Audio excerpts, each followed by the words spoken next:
অ' মা, কি কৰি আছা? ভাত খালা? মোৰ যে অকলে থাকি থাকি একেবাৰে ভাল লগা নাই জানানে। ঘৰলৈ বহুত মনত পৰি আছে। তোমাৰ বাৰু মোলৈ মনত পৰেনে?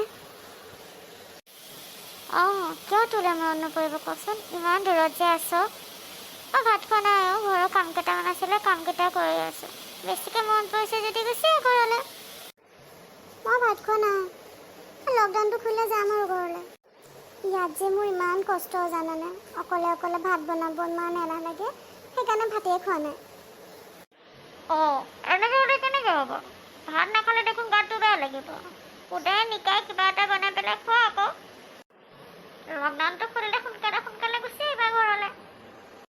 আজিতো তোমাৰ অফিচ চাগে বন্ধই ন? এতিয়া কি কৰিবানো? অঁ, আজি অফিচ বন্ধ। একো নকৰোঁ। পাকঘৰলৈ আহিছোঁ, চাওঁ কি বনাওঁ। কিবা এটা বনাম আৰু বনাই পেলাই খাম। হ'ব দিয়া মা, মই এতিয়া কিবা এটা বনাই খাওঁ। তোমাক ৰাতিকৈ ফোন কৰিম দেই।